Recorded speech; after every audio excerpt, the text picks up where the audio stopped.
Et vous aviez dit, lors de notre précédent entretien, que le père Gérard Deslauriers, un jour, vous avez parlé vous avez fait part de ses inquiétudes, de ces troubles, et qu'il avait dit au sujet des prêtres guérardiens Oui, euh, que lui, il plaçait la mystique au-dessus de la théologie. oui. Hmm. Je l'ai écrit, ça.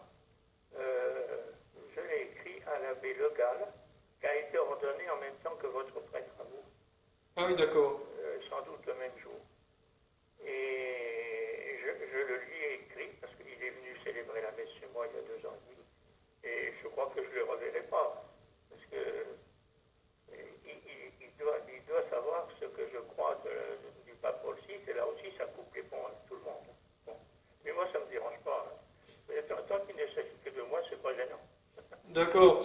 Et, oui, en fait, j'avais déjà suspecté cette différence entre la spiritualité de l'Institut Mater Boni Concili aujourd'hui et celle du père de Monseigneur Gérard Deslauriers, parce que j'avais lu une préface qu'il avait écrite du livre, de l'ouvrage du père Laffineur sur Garabandal, et c'était une préface qui n'était pas du tout dans l'état d'esprit, oui, de l'abbé Ricossa ou. Oui, oui, bien sûr. Ils ont hérité de la thèse de Cassis contre le père Guérard. Ils ont aussi, on peut dire que le père Guérard a changé dès qu'il a été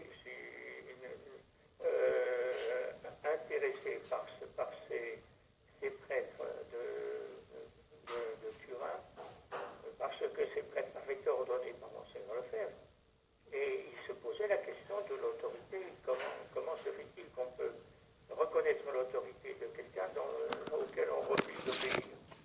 D'accord. Alors, ce qui a intéressé le père Guérard, c'est qu'on célèbre la messe en ne nommant pas in nomine Christi, au nom de Jésus-Christ, nommer le nom d'un imposteur, d'un hérétique. D'accord. Bon, c'était ça. Donc ce qu'il voulait, c'est que le saint sacrifice, l'oblation pure, soit pure. Et alors les prêtres italiens ont marché dans ce sens-là. Voilà de quoi ont hérité les prêtres italiens. Mais toutes les questions mystiques du père Guérard, ça ne les intéresse pas. Oui, oui, parce que un jour, il y avait eu un repas à Faverney, là, au prieuré Notre-Dame de Bethléem. Et lorsque j'avais parlé aux autres fidèles des prophéties privées, le père Joseph-Marie, il était à une dizaine de mètres, il avait dit les prophéties, ça n'est pas de la théologie. Voilà, il avait dit d'une façon assez, enfin, avec une certaine morgue. Et oui, ça m'avait surpris parce que euh, ensuite, plus tard, même quand j'avais lu la préface de Garabandal Oui. de Monseigneur Gérard Deslauriers, ça n'est pas du tout dans cet état d'esprit, quoi. Non, mais il était garabandaliste. C'est comme ça, c'est à cause de ça que je l'ai connu. Je l'ai connu en 72, justement, il y avait des journées tous les ans, fin août, dans la région parisienne ou enfin dans le centre de la France. Tous les ans, il y avait 4 jours, 4 jours de retraite, et puis dont 2 jours qui concernaient Garabandal. Il avait connu les voyances de Garabandal, en particulier Conchita. D'accord. Et est-ce que vous connaissez d'autres prêtres ou évêques de l'Institut Mater Boni Concili ou même Ah bah oui. qui ont une étiquette vacantiste qui ont cru à la survie de Paul VI ou qui y croient? Non. Je connais un prêtre qui a été ordonné par Monseigneur Lefebvre et qui fait partie maintenant des prêtres de Turin. Je sais qu'il est au courant de la question de la survie et qu'il se pourrait qu'il ne l'ait pas refusé d'envisager ça parce qu'il avait un pénitent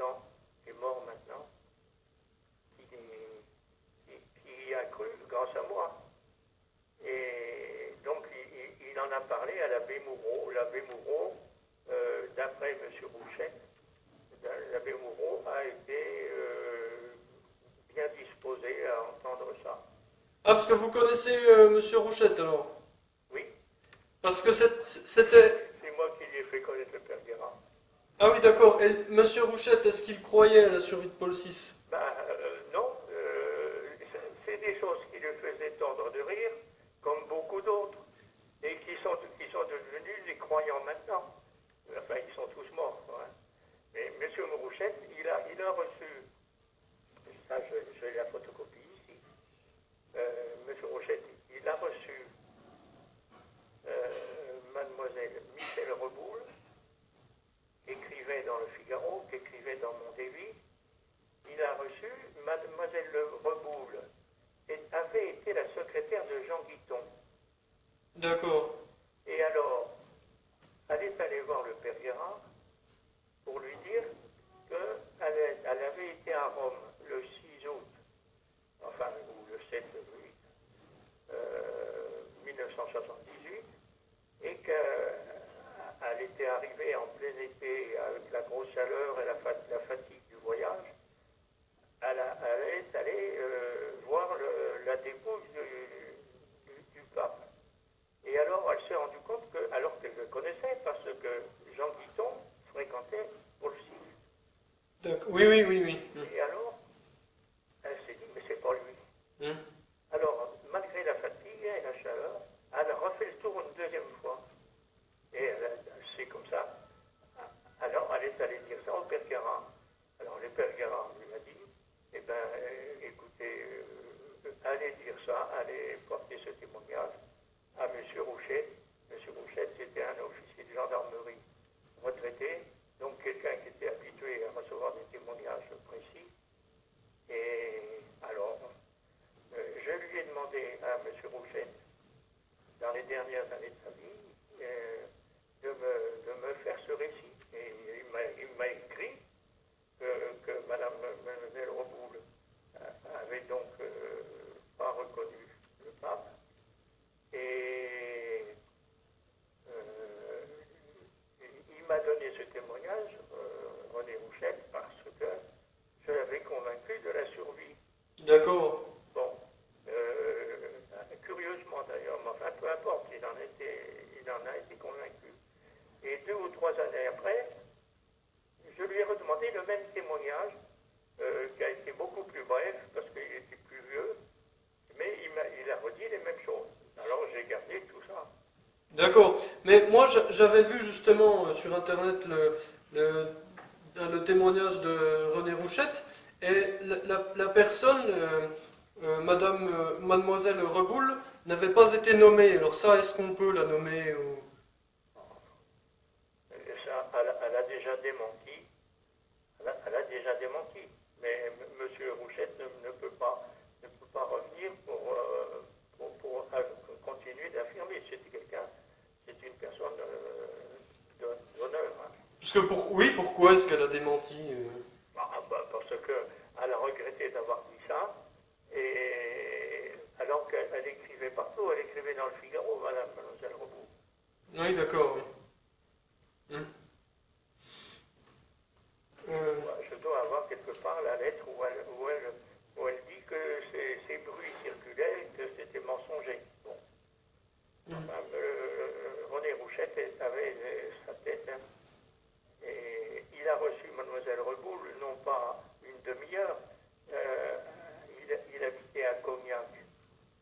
Et mademoiselle Reboul, donc, de la part du père Gérard Delaurier, est venue à Cognac, elle y est restée le lendemain, et elle est repartie le surlendemain. D'accord. À Cognac.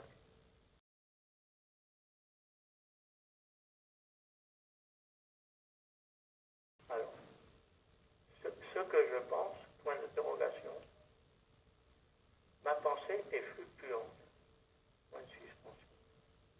Cependant, je penche pour la vérité de la thèse. Et je prie pour Paul VI, comme s'il était vivant. La mention faite